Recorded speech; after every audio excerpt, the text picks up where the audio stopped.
guys, my name is Tatum. And my name is Sydney. And welcome to the second episode of the Welcome Table. Today we are joined by Professor John Murillo, who is a professor of African American Studies at UCI. Hi John, how are you? I'm doing pretty well, all things considered. Yeah, for sure. Mm-hmm. Well, to help everyone get like a little bit adjusted and to help our audience know us a little bit more, we're going to do a show and tell, and I'm going to go this week. So I brought not my first newspaper clipping, but one of the first newspaper clippings that was published with the new university. And I am now, it's like 3 years later, I'm now one of the campus co-editors along with Tatum. And wow. it's just very symbolic of my journey at UCI, how I started as an intern, and then I progressed to staff writer, then to editor. And yeah, I just feel like I was looking at it, I was like, you know what, this is good for everyone to see. So yeah, my little newspaper. And this is my piece right there. I don't know if you can see it, but. Yeah, that's great. Well, that's great. Yes, congratulations. Yeah, thank you. From when I was an undergraduate student, it's good to see that the new university has some new editors involved. Yeah, yep. I'll leave it at that. But what'd you bring? What's that? What'd you bring? So I can show you a number of things, but some of these will get me in trouble. Some of these won't. So I'll pick some of that. But I just ordered this copy of the Colored Museum. Oh. And they only have a hardback print of it, and so it's only this really cool cover. Mm-hmm. And it's significant because when I was an undergraduate student, there was a grad student named J. Austin Williams who worked in the drama department. And she worked very closely with the theorists in the AFAM department, so Jared and Frank mostly Frank, because Frank was also in drama at the time. And all her Black plays had this like inflection of this Afro-pessimistic like sensibility, but she made it into art in a way that like took the theory into an artistic medium that we hadn't really like considered. You know, Frank is a writer. He has his first book as a memoir, his second book is a theory book, and his most recent book is a combo memoir theory book. And so that's what he does. That's what most of us do. So for having someone make a play that was grounded in like the visual, physical representation of these things, and to make these like this twist on this play that wasn't intended to be that way. Like, you know, it's not like George C. Wolfe is an Afro-pessimist. It's just that what Jay did with it and how she staged it and how she was able to do that was like one of the most transformative things that happened to me as an undergraduate student, trying to figure out my like footing with Black studies and Black politics. It was my first year as a really active member of the BSU, and I was on board my first year, which is a bad idea. Your first year, you're on board, but so all that was happening at the same time, and I was getting my sort of political bearings, and then I see this play, and it just sort of throws you into a new world that you didn't really imagine was there. So that literally takes us right into like our question, which is basically like your field, Afro-pessimism, you know, Black physics, and it's so very unique, so very interesting. So what 3 or 4 words would you use to describe like your field of study? Black space-time is weird. I'll say that. Black space-time is weird. Yeah. I'm like, is that a haiku? Does that? No. I don't know. You could probably make one. It's a weird collection of things, for sure, but I think it's not too far-fetched once you start reading into what I write and why I'm saying what I'm saying, because I mean, there's so many colloquial examples of time and space not working right or the same way for Black people, right? So just even the idea, like we make jokes about CP time and, you know, being late to things all the time, you know, it's like different things like that. Or it feels like things haven't changed, you know, things have stayed the same is a temporal claim. It's a claim about feels like it's 1845, you know. You know, those moments where we announce this idea that time hasn't moved the right way for us are pretty much everywhere. And the thing that made me set me off about it was the Michael Brown murder and the protests about his murder specifically, not just him dying at the hands of a police officer, but a lot of the protests were these die-ins, right? They would do die-ins around the country, and then the protest would be this sort of peaceful 4.5 minute exactly die-in, because his body was out there in the sun for 4.5 hours. And so time was a problem, right? That it wasn't just that he died, but it was also the time that his body spent out in the sun, and that was like a really fixture for things. But there's also other people, you know. Eric Garner was another really like sort of earth-shattering one for me, because of how many times he repeated "I can't breathe" over and over and over and over again. It's like this loop of this like temporal loop over and over again. Yeah, so my early ideas came from like real events, and then I also wanted to keep a lot of my personal interests alive in my work. So I grew up wanting to be an astrophysicist, and I had devoted all this time to studying the planets and stars. And you know, when I was in elementary school, we did this iSearch interview thing where we had to interview a professional in some field, and I interviewed this astrophysicist from Cal State Long Beach, and he gave me this astronomy book. It was like an early intro class, college level book, and I was like 10 or 9 years old. And I was like reading this book when I'm like in 4th grade or whatever, and just finding all this cool stuff. My own personal, like, I like space, you know, I like science fiction, I like all these things, and I want to find a way to, you know, hold all those things with me when I write something. So combine them, the intersectionality of those things, how you were able to find that. Yeah, that's super amazing. Yeah. Right. Yeah, no, that's really cool. So in that sense, you're talking about, you know, your interest in astrophysics and sci-fi. And I was just wondering, like, how did your interest change as you moved through your academic and also your self-education throughout your life? Well, Frank, if you ask Frank, he remembers this. Frank. Oh, Frank. Oh, Frank. Okay. We know Frank. Sorry. Yeah, if you were to ask Frank, if you do one of these and ask him, he'll tell you that there was this one meeting. The first time I ever met him, in a classroom setting, was this weird 3-hour-long mixed seminar with grad students and undergraduate students from 7 p.m. to 10 p.m. on Wednesdays during my sophomore or junior year. It was held by Chuck O'Connell. I don't know, he's still a professor on campus, I think. I'm not sure. I see his thing on the faculty profile, but I haven't seen classes from him in a while, so I'm not sure. But he was like really like my superstar professor. Like I took every class with that guy.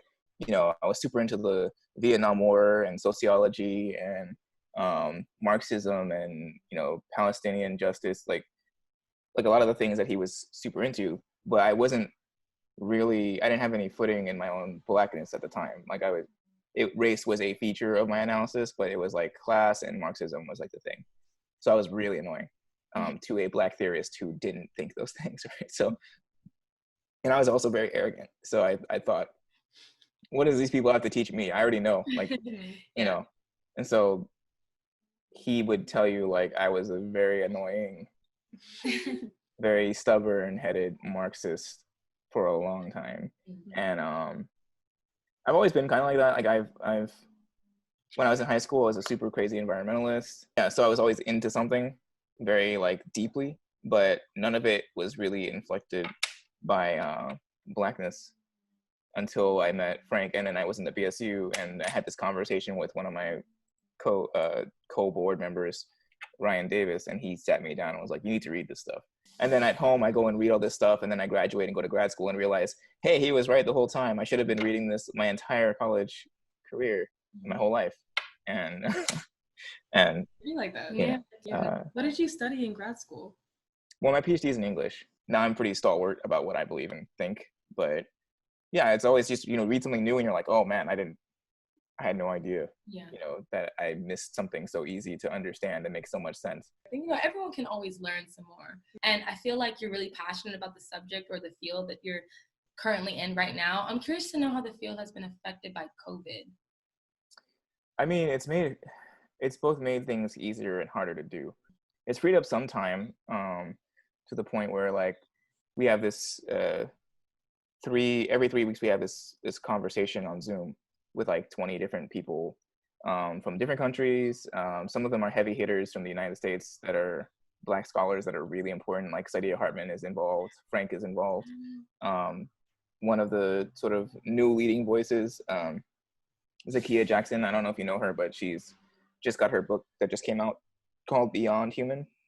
And it's one of these books that's when you read it and when you read people's responses to it, you know it's going to just change the direction of Black studies as a whole. And then there's a lot of people from like Spain. There's this Spanish scholar who just reached out one day a couple of years ago about trying to start a reading group. And we never had time before. Like it kept getting put off, and then we canceled it, and it was just kind of like, okay, it's not going to work. Mm-hmm. And now suddenly, because of COVID, like there's time to do that. And so we get these discussions that probably weren't available to us before, mainly because people are at home more and the schedule is more fluid. So you got hours where you can just talk to people. And that's been really good. And that's been helpful. I think, I don't know what impact it'll have on the field, but it's been helpful because it's putting all these people together that don't really normally have time for each other to have conversations about stuff that clearly everybody had either misunderstandings about or curiosities about they were afraid to ask otherwise, so it's been pretty good that way. Yeah. But negatively, it's like hard to imagine what's going to happen. I mean, I know several people who were up for jobs. They finally got an interview, they finally got in the door, and then they had to cancel the position because they can't hire. They're like, oh, we can't hire anybody. We're on a hiring freeze right now. Mm-hmm. And so I don't know how that's going to affect certain people because those are young scholars, those are people that are going to be the next generation of scholars in the field. Right. If they're being crowded out because there's no room to hire them this year, and they say maybe, okay, well, I can't do this. I got to go join some other career path, right? Do we lose them in the future? And so lose their minds, lose their work, lose their writing. Could that have a negative impact on the field, and how negative would it be? I don't really know, but I think something's going to come from that. And I'm hoping more good comes out of these conversations than the bad that comes from all this, like schools canceling positions and all that stuff. So I'm hoping. In that sense, it's good to kind of have that sense of community because we're all going through the same thing, especially having like a group of scholars that, know the plight of what it means to be a scholar, the struggles, especially being a part of like a marginalized community. And in that sense, how have you made strides within this career path? And how do you think going forward, are scholars going to continue to make strides with everything going on? For me, the central feature is the teaching. And you can't just do it in the design of the class where, you have assignments and you have particular books you assign because, not everybody's going to read everything. Not everybody's going to do all the work. People are going to cheat. These are just facts of school, and I know that from being an undergrad with people who did those things. So you have to go deeper and make it your pedagogy, like your practice as a teacher every day has to be inflected by something essential. And for me, it's like just generally like care for Black life under disastrous conditions, right? And how do I do that every day, in the classroom? But there's also ways to be involved. Like, I mean, you want to be in hiring committees. Like I was on a hiring committee for a Black studies position in the English department this past year. And so that affects who gets picked, that affects who, it's extra labor. Like you don't get paid anymore. You just have to go to these extra meetings all the time. You can have the opportunity to say, for example, I mean, we didn't do this, but if you have the opportunity, for example, to hire like a Black trans scholar, right? And you have now a tenure track Black trans scholar in the English department or in the Black studies department, all of a sudden now you have this footing for a Black trans student, or a trans student to come in or a Black genderqueer student, whatever, right? Somebody that's gender nonconforming to come in and see that there's somebody there that not only does the work, but that analyzes the position and then does the queer studies stuff and does like the academic work of that, but is like life experience like them, and that can matter. Just one hire can change everything. And so that kind of stuff, I'm the advisor of the BSU. And I feel like I have to, help that group along, but not get in the way either, not to be, heavy-handed and directed, but just to be part of it, and to offer them any help they need, even if it's just like, come vent to me or whatever. So being available, I think, being available and caring, I think, are the ways that, like, as a person in the field is the best way to contribute. But it all boils down to, do you care about Black life? Like, do you care about Black people? Do you genuinely do that? Not just in a career path kind of way, but like, does that matter to you? And I mean, for example, like in my childhood, I didn't have a single Black instructor. And yeah, it really does affect the way you perceive yourself and the way you perceive the world. Like, I had to learn about everything that I know about Blackness today, mostly at home. And then when I got to college, and thank goodness my mom is an English instructor, so she was able to give me like a good grasp on it. But it was difficult. It was difficult growing up without like a prominent Black figure that I got to go to school every day and see. yeah. So I guess on that note, do you feel like in your, not like maybe adolescence, but also in your higher education, undergrad, was there anyone that was extremely influential to you, like, and in your career? I had no Black teachers almost my entire, not until undergrad. I had maybe a few in undergrad, which is like the first time ever. Like I had from zero to like several, right? And it was a big dramatic shift. It was a marked difference because you don't see people, but it does help you like psychologically to feel like someone like you is doing something that you can aspire to, right? It won't save the world, but it could get you through the next day or the next year, right? And then finally you get to undergrad at UCI, and there's some professors that aren't there anymore. One in particular, Arlene Kaiser, she was amazing. She's a Toni. One of the main connections I had with her is as a Toni Morrison like lover. Like she was a Toni Morrison scholar. She knew everything about Toni Morrison. She could talk to you for as long as you wanted about any book that Toni Morrison read or wrote or essay or anything. And having her be a resource on campus was one of the best things that probably ever happened to me intellectually and like just psychologically. But then the whole time when I got there, then once I meet Kaiser, I met Ngugi wa Thiong'o, who is still there. The guy's a Nobel class writer.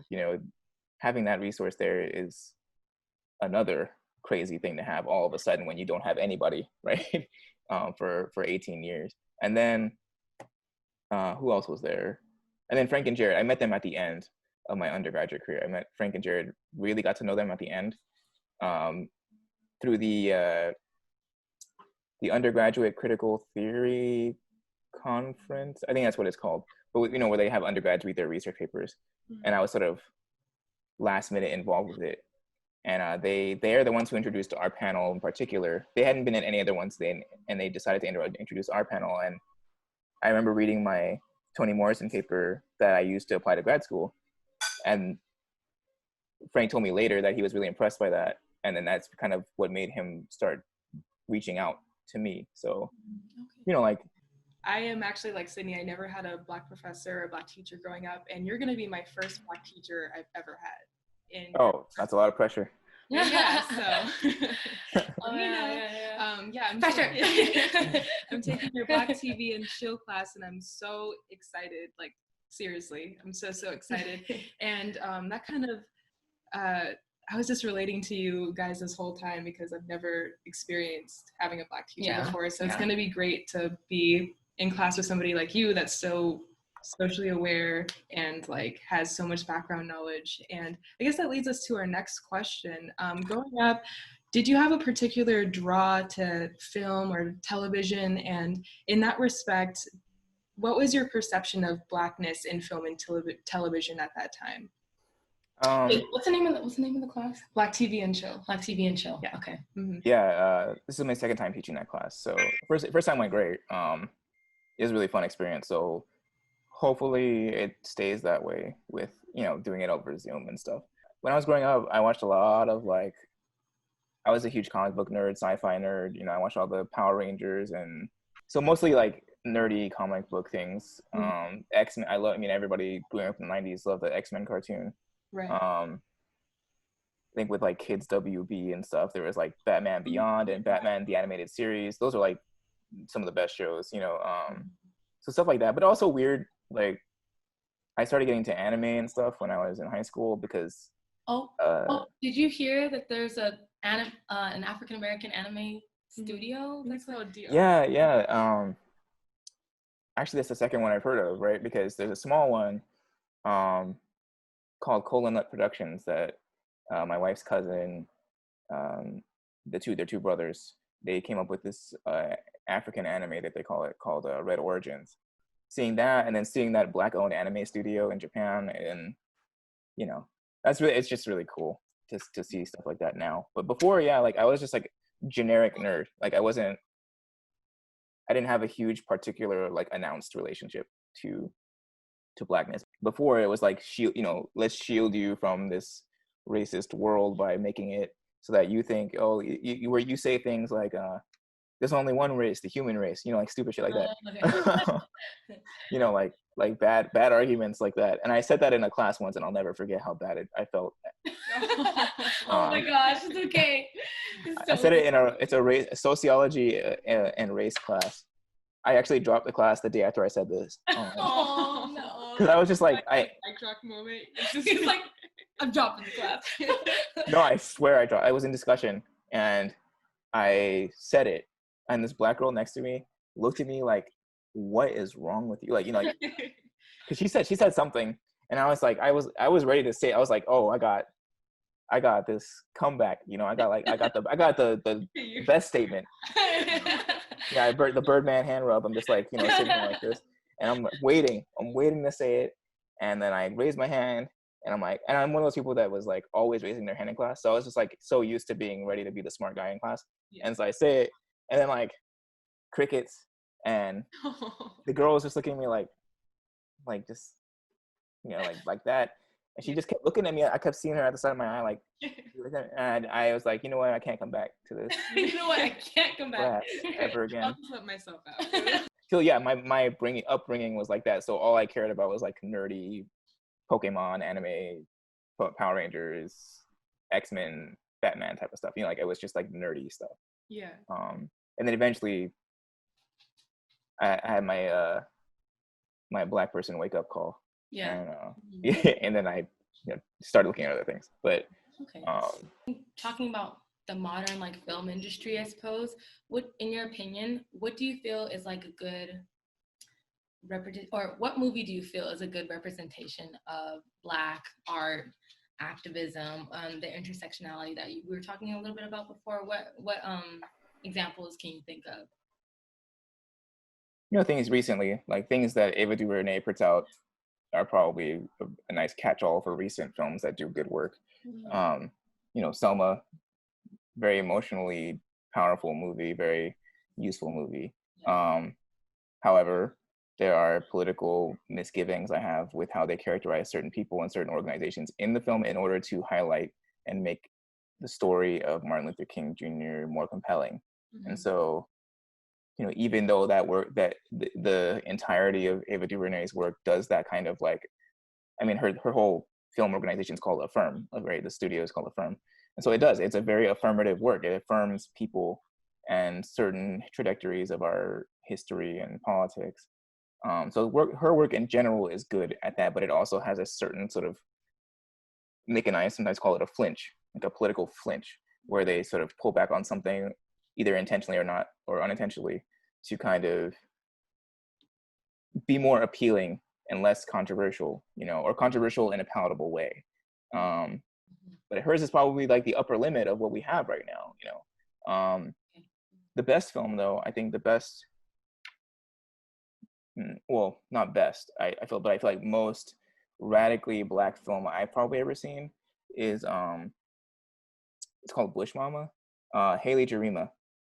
He's a very, really just a great film director. And that film is the only Black film I've ever seen, other than his other film, Sankofa, that does not flinch about what its politics are. And it doesn't give you this sort of like, I'm trying to make sure I get considered for an Oscar, or I'm appealing enough to like not be getting my my studio defunded because I said something too crazy. Like, right. He doesn't care. He's an independent filmmaker, and so those kinds of works I think are the kind that will push the boundaries of Black film, right? And then people who are more mainstream, radical as they are, Ava DuVernay, on TV you have Issa, you have even Donald Glover, with Atlanta. You have more mainstream directors that are less radical but interesting, like Ryan Coogler. So there's a lot of people doing great work. It's just that it's hard to imagine a truly radical Black cinema or Black film that also can mass appeal in a way that will get you an award. So yeah, it's hard to say who's doing the best work or anything, but those are so many people doing good work, you know, great work. And we'll have to wait and see if it amounts to being revolutionary or not. Yeah. It'll be a couple years down the line, probably. So in that regard, what makes a film or television show pro-Black or anti-Black? I mean, everything is going to be inevitably, to some degree, anti-Black. Like, there's no way. It can't, including Black people, like, you can't buy your way out of this. You can't make your way. That's the terror of it, is that it is everything. How do you then create something when all the materials are anti-Black that is pro-Black, right? All the filmic strategies, all the narrative strategies, all the tropes, all the symbols, they're all built on the same Black bodies that everything else is. So some element of this is always going to be imbued with like Black blood and dying, and very intentional usually, moves to sort of challenge or confront that problem, right? Like, so if you're self-aware about that and then you still make the film, there's a different kind of critique that's happening somewhere in the structure or the narrative or the content of the film, or all of them, right?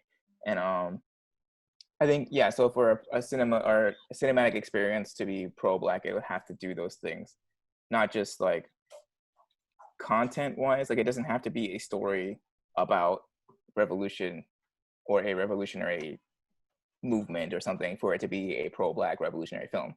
They can do certain things narratively or structurally or you know, in its casting and its lighting. There are all kinds of movements that are radical disavowals of the way things are now, right? But if all your strategies are pushing back and sort of undermining the way things have been made before, then maybe you can start to build what you might call a pro-Black film, right? You know, so I don't know what a pro-Black film, like a completely like without argument, without analysis and interpretation to like justify it or rationalize it some kind of way where you gotta like twist it so it makes it fit. Like, I don't know what that looks like, but I know that these things are trying to do that. They're just like clear problems and limitations. Yeah, it's tough because the other part of this is that we're having these conversations publicly, you know, with other people involved. And you need to have these conversations among Black people, I think. You can't be having these conversations with like Variety magazine, you know, where you're talking about whether or not Black is King is like radical. Right. I don't care what they think. Like, I need to talk to the activists on the ground, and I need to talk to the Black imaginers and creators that do this other work, and filmmakers and sound engineers and all these people and scholars. Let's have an intramural private conversation that is not displayed for everybody to see about these kinds of things, because that's how we advance ourselves. Otherwise, a public distraction at that point. Yeah, and it's like, I don't need to air my dirty laundry with white people looking on, not because I care about what they think, but I don't want them to have any extra weaponry or any place that they can peek their head in and like take advantage of the moment to like swing some other people more conservative or swing some more people to their side or something like that. I don't need that to happen. And they don't need to use our weapons and our language. I don't want them to have that knowledge because it's not theirs, you know? So like, let's have this privately, you know, let's have this conversation privately.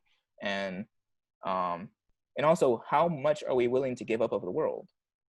Are we so like, we're so ready? Are we really ready to give up the whole world and everything in it? Because it's not none of it's redeemable.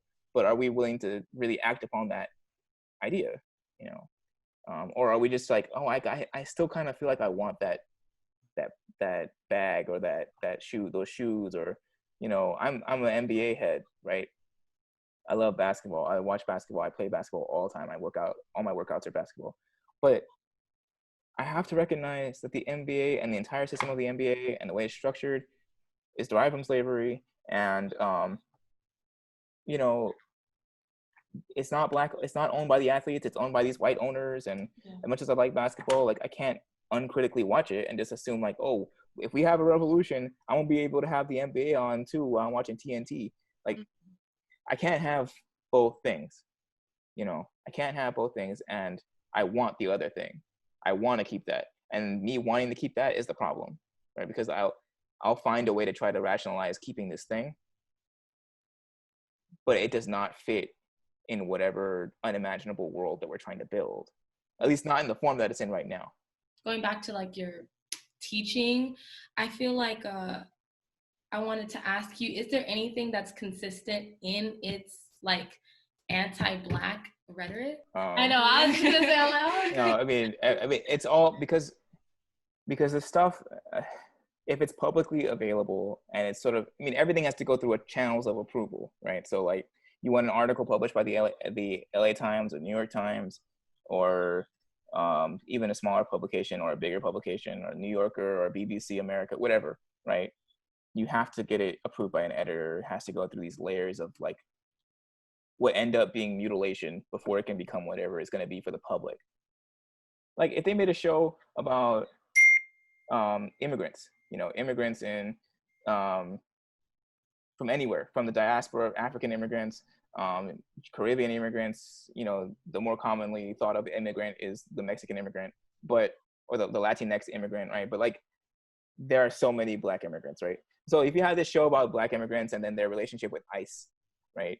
And then it just shows ICE in this negative light, and it hates ICE, and it makes you want to like burn every ICE vehicle and every uniform and every weapon or whatever to the ground, right? That show's not coming out. Right? Like, you're gonna have an episode or two, or have one of the main characters that actually gets followed in the show be an ICE officer who's conflicted and difficult and like having a hard time because they feel like they have to do their job, but you know, like, and there's that little flinch, right? There's the anger for the person who is anti-Black to psychically and psychologically identify with the show, and that's how you get published. That's how you get your thing out. Unless you go through an indie press or an indie film or something else, and even those aren't necessarily the best channels. But like, if you do that, you also limit how much you're going to reach anything, right? So either you get mass appeal and you get widely accepted and wide acclaim and widely discussed, you know, or you get not any of that, but you may be able, and it's not even guaranteed, but you may be able to preserve the integrity of the politics and the artistic quality of the film or the TV show or the film or the music or the book or the whatever. Yeah, even it's considered like revolutionary or edgy. It's like edgy. Yeah, it's edgy, but then like it's edgy to a limit. Right. And so there's ways to get around that. You know, there's ways we've done that for centuries. You know, like code talking. You know, visual code, right? Like if you were on a TV show, you could not say or announce anything, but you could have secret little stuff. Like if someone is paying attention, they'll notice it. Right. And it won't get you in trouble, but it also will not, it'll be enough of a thing where you can kind of seed your real message into the scene or something, you know. And I can't identify moments like that right now. I don't really know offhandedly, but I imagine that's one way you could sort of interrupt that problem, where like you could sneak it through, right? One of my friends, he's white, but he makes like kids TV shows for our Australians, and him and his wife are from Australia, and they do kids TV shows and comedy shows and stuff. And so he said that, I was like, how do you, you know, like we're having this conversation about like how does that work? He's like, well, usually one of the ways I do it is I have some other thing that's like really stupid or shitty, and it's in there on purpose so that they look at that and they're like, oh, you got to change that, and they don't notice the thing that they might want to change, like this other secondary thing that they want me to change the name of the character, right? But I made this so like this whole plot line don't make sense over here, so they're like, you got to change that plot line, and you know, maybe change this guy's name to Jeff. As long as you change that plot line, because it's such a major problem, they don't really remember that they wanted you to change the guy's name to Jeff. Right? And so you did that on purpose as a and so he was telling me, I was like, wow, that's pretty great. Like these like little tricks you have to learn to do that. And he's a white guy, so like imagine these Black filmmakers and stuff that want to say something radical or potentially damning for the entire world, and what kind of strategy you got to do to like make sure you sneak your little message in there. So as the grand finale question, we wanted to ask you if you could choose any piece of Black art, whether it be a book, a play, a movie and adapt it into a film or television show, which one would it be and why? Okay, that's actually really a big question because there's so many things. I would want to redo Beloved, to be honest. I hate that movie. I don't. We can talk about this some other time. But Oprah's hand on things is not great to me. That's true. So her being so involved. I mean, I know she really loved Toni Morrison, but that love didn't produce a work that was that great to me. So I would want to do that. That's my favorite book. That is probably the most transformative book I've ever read, and it singularly shifted me from being completely committed to science and math to being committed to English and literature when I read that in high school. So that's probably top of my list, I think, to redo that, because I don't like the way it came out, and I think it can be done a little bit more nuanced. Okay, that's awesome. That is awesome. Yeah.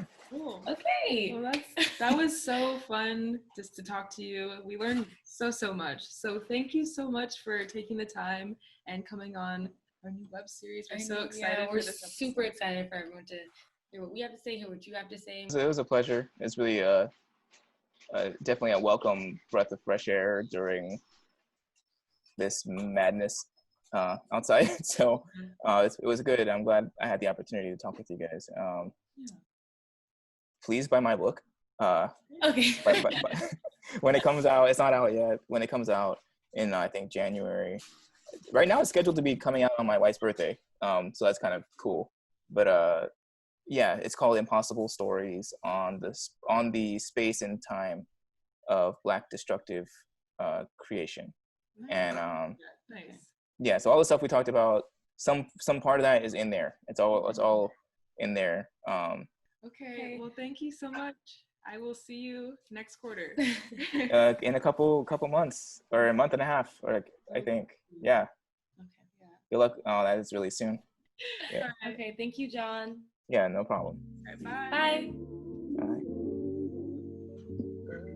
All right, well, thank you guys so much for watching episode 2 of The Welcome Table, and a special thank you to Professor John Murillo. We are so excited to have this episode come out. It was such an enlightening discussion. Yes, very much so. Yeah. And yeah, we'll see you guys next time. Okay. Bye.